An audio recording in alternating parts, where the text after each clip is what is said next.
უძველესი ადამიანის პირველი თავშესაფარი გამოქვაბული იყო, რომელიც იცავდა მას წვიმისა და თოვლისაგან, ქარისა და მზისაგან, ტაცებელი ნადირისაგან. გამოქვაბულის კედლებზე გამოსახული ნახატებით ვეცნობით პირველყოფილი ადამიანის ყოფას, უძველესი სამყაროს სახეს. აქ სრულდებოდა რიტუალური ცეკვები, იდგმებოდა ნადირობის სცენები. გამოქვაბულიდან იღებს სათავეს უძველესი კულტურა, ყალიბდება რწმენა წარმოდგენები, სოციალური ურთიერთობები. საქართველოს ტერიტორიაზე მიკვლეულია პალეოლითის ხანის პირველყოფილი ადამიანის საცხოვრებელი გამოქვაბულები, საკაჟია, დევის ხვრელი, მღვიმები. მოგვიანებით, როცა ადამიანმა ლითონის გამოყენება დაიწყო, ააგო საცხოვრებელი სახლიც. აღმოჩენილია მე-7, მე-6 წლეულებით დათარიღებული ალიზით ნაგები წრიული და ოვალური ფორმის საცხოვრისები კერიით, საყრდენი ბოძითა და ერდოთი. აქედან უნდა განვითარებულიყო დარბაზული ტიპის სახლი, რომელიც უძველესი ზოგად ქართული საცხოვრისის სახეობაა. შუა საუკუნეებში დარბაზი მეფეთა და დიდგვაროვანთა სასტუმრო და სამეჯლისო დიდ ოთახებს გულისხმობდა. გარდა ამისა, ის ერთგვარ საკრებულოს წარმოადგენდა. აქ ირჩეოდა და წყდებოდა უმნიშვნელოვანესი სახელმწიფოებრივი საკითხები. დარბაზული ტიპის სახლები ბოლო დრომდე შემორჩა შიდა ქართლსა და მესხეთში, ხოლო ისტორიულად მისი არსებობა ივარაუდება დასავლეთ საქართველოშიც. არქეოლოგიური გათხრებით ამ ტიპის სახლები ქართველთა წინაპრებს ჯერ კიდევ ძველი წელთაღრიცხვის მე-6, მე-5 საუკუნეებში უნდა ჰქონოდათ, რასაც ადასტურებს რომაელი ისტორიკოსი ვიტროვიუსი. დარბაზული სახლის დამახასიათებელი ელემენტებია კერა, ბუღაურიანი, იგივე ჩუქურთმებიანი დედაბოძი და გვირგვინიანი გადახურვა. მე-19 საუკუნის საქართველოში დარბაზული სახლების სამი სახესხვაობა შეინიშნება: ქართლური, მესხურჯავახური და თრიალეთური. დარბაზულ სახლს მეორენაირად ერდოიან სახლსაც უწოდებენ. საყურადღებოა, რომ ასეთი ტიპის საცხოვრებელს ძველად ერთობის სახლიც ერქვა, რაც მიუთითებს, რომ ის თავდაპირველად თემური ოჯახის სამყოფი იყო. დედაბოძიანმა დარბაზმა განვითარების უმაღლეს საფეხურს ქართლში მიაღწია. მე-19 საუკუნეში აქ შემორჩენილი იყო 2, 3 და 4 დედაბოძიანი დარბაზები. გვირგვინთან აირსახეობაც მრავალფეროვანი იყო: 8 და 12 კუთხოვანი, კუთხოვანი, პარალელური ან შერეული წყობისა. გვირგვინი დედაბოძს ან დედაბოძებს ეყრდნობოდა. გადახურვის ხის კონსტრუქციაში დარჩენილი ნაჭრეტები ჩალაბუღით ამოიტენებოდა და თიხით გადაილესებოდა. მიიღებოდა გუმბათი, რომელსაც ზემოთ საშუქე ერდოს უტოვებდნენ. გუმბათის ქვედა ნაწილის გასწვრივ სახლის კედლებამდე ყრიდნენ მიწას, ტკეპნიდნენ და აკეთებდნენ ბანს. დარბაზის ცენტრში ერდოს ქვეშ კერა იყო მოწყობილი. აყარის შუა ნაწილში საქვაბე ჭაჭვი ეკიდა. კერასთან ოჯახის უფროსი სკამი იდგა. ქალებისთვის განკუთვნილი სკამი შედარებით დაბალი ყოფილა და სამამაკაცო სკამის მოპირდაპირე მხარეს მდგარა. განჯინა წალოებში ინახებოდა ტანის სამოსი, საბანქობანი, დერგები, დოქები, სურები, კოკები და ქოთნები. წალო-განჯინა ქართული დარბაზის დამახასიათებელი სათავსი იყო. კედელთან იდგა დიდი გრძელი ტახტი, სადაც ერთად ეძინათ ოჯახის უფროსებსა და მოზარდებს. ქართლურ დარბაზში ყურადღებას იპყრობს დედაბოძი, რომელიც დარბაზული ტიპის სახლების აუცილებელი კომპონენტია.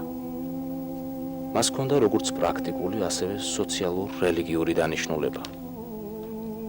იგი იყო გუმბათის საიმედო საყრდენი სეისმური მოვლენების დროს, რელიგიურად კი სიცოცხლის ხეს განასახიერებდა საცხოვრისში.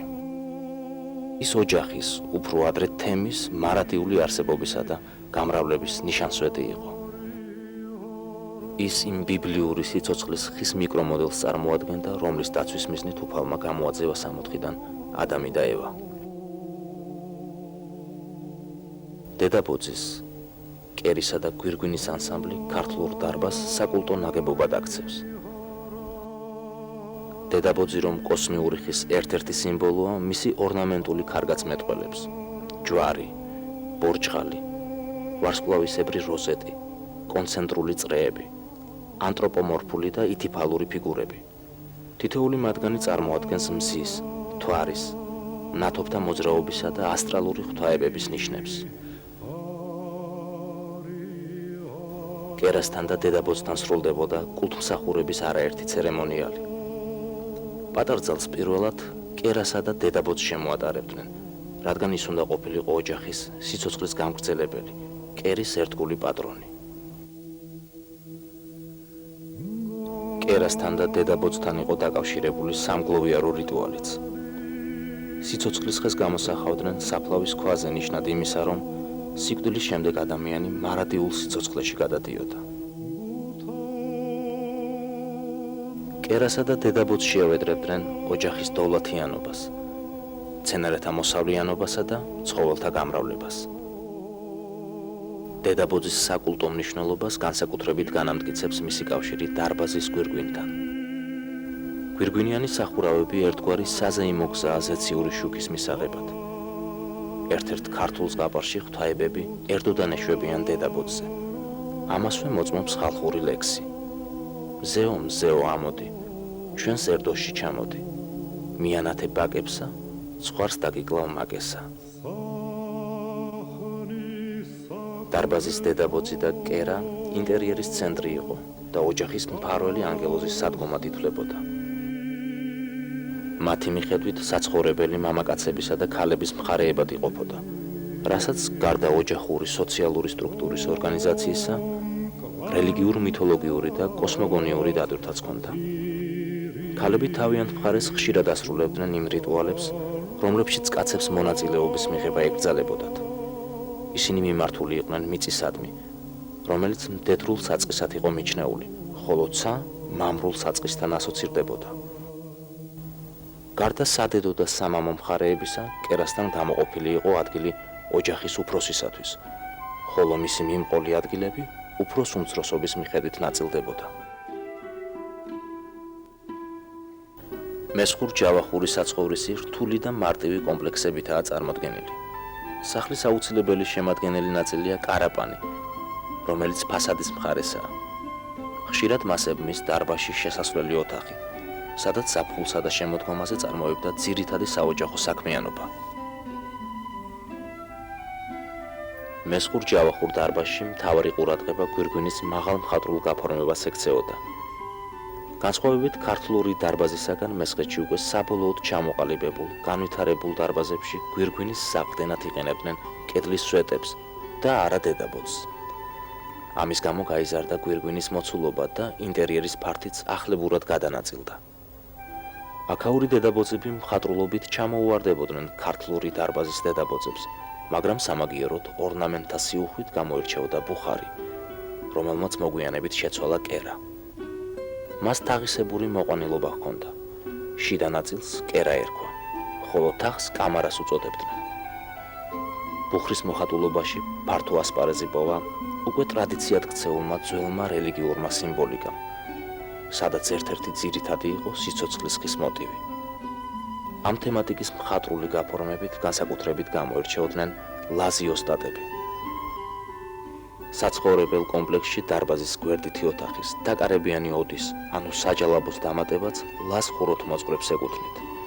თუმცა ლაზური სახლებისაგან განსხვავებით, აქ ქანობიანი სახურავის ნაცვლად ბანს აწყობდნენ. სხვა ავეჯთან ერთად დარბაზში იდგა ტახტი ახლად დაქორწინებულთათვის. მას აჯილაკი ერქვა და შედარებით მაღალ ადგილას იყო გამართული. ქორწილის დროს დარბაზს ათავისუფლებდნენ. აჯილაკზე ნოხს აფენდნენ და ზედ ნეფედედოფალს სვავდნენ. გვერდით მეჯვარეები უსხდნენ. როდესაც ჯვარდაწერილებს ცალკე ოთახში გაიყვანდნენ, აჯილაკს მოშლიდნენ, რაც ქორწილის დამთავრების მაუწყებელი იყო. ოჯახისთვის საჭირო სხვადასხვა დანიშნულების ნივთებს თაროებზე და კედლის კარადებში ინახავდნენ. დიდი ოჯახის რღვევა ქართლთან შედარებით მესხეთში ნელა მიმდინარეობდა. ამიტომ მესხურ ჯავახური დარბაზი მრავალრიცხოვანი ოჯახის სამყოფი იყო. აქ ერთად ცხოვრობდა 6-7 თაობა. ოჯახის უფროს ბერი კაცი, ან მამასახლისი ერქვა და ის განაგებდა საშინაო და საგარეო საქმიანობას. საქალებო საქმეს ოჯახის დიასახლისი უძღვებოდა. თავდაპირველად სამეურნეო ხასიათის კუთხეგანყოფილებები საციო, ფურნე და სახალამბრე დარბაზის შემადგენელ ნაწილებს წარმოადგენდნენ. შემდგომ კი ცალკე სათავსოებად იქცნენ. თითქმის ასეთივეა თრიალეთური დარბაზიც. მას საცხოვრისის ფუნქციასთან ერთად შეთავსებული ჰქონდა საოჯახო სამეურნეო ფუნქცია. რადგან მოსახლეობა ძირითადად მისდევდა მესაქონლეობას, საცხოვრისში ყველაზე დიდი პარტი ბოსელს ეჭირა. თრიალეთურ დარბაზში ყურადღებას იპყრობს ბუხრის შემკულობა, სადაც განსაკუთრებით ფიგურირებს სიცოცხლის ხის მოტივი. სოფელ წინწყაროს ერთ-ერთ ოჯახში ის ორი სახით არის მოცემული. პირველ მათგანზე წარმოდგენილია ხემცენარე, რომლის ორივე მხარეს კუდახვეული ლომებია გამოკვეთილი. აქვეა სიმეტრიულად გამოყვანილი 2-6 ქიმიანი ვარსკვლავი. მეორეგან წარმოდგენილია ხე და მის გვერდით ირმები. კუთხეებში კი სიმეტრიულადაა გამოკვეთილი მთვარე და მზე. წერილობითი წყაროებიდან ცნობილია, რომ დარბაზული ტიპის სახლი თბილისშიც ფართოდ ყოფილა გავრცელებული. მას მე-19 საუკუნემდე მოუღწევია. დღესდღეობით თბილისში არსებობს ერთადერთი დარბაზი, რომელიც ბორაქიშვილების დარბაზის სახელითაა ცნობილი. მის პირვანდელ სახეს აღადგენს ბერლინელი არქიტექტორის კარლოს ცაარის 1903 წელს შესრულებული ჩანახატი. უნდა ითქვას, რომ ერთოგვირგვინიანი დარბაზის დასრულებული ტიპი კავკასიის რეგიონშია დაფიქსირებული. იგი გვხვდება დაღესტანში, აზერბაიჯანსა და სასომხეთში, მაგრამ ქართულ დარბაზებს თავისი მაღალმხატვრული გაფორმებით, გვირგვინის დახვეწილობით, ორნამენტული ქარგით განსაკუთრებული ადგილი უჭირავს. იგი არის საცხოვრისიც და საკულტო ნაგებობაც, სადაც ჰარმონიულადაა შერწყმული ყოფითი და სულიერი მხარე. ამასთანავე საგანგებოდ უნდა აღინიშნოს, რომ დარბაზული სახლის საფუძვლად დაედო ცენტრალურ გუმბათოვანი ტაძრის სტრუქტურას.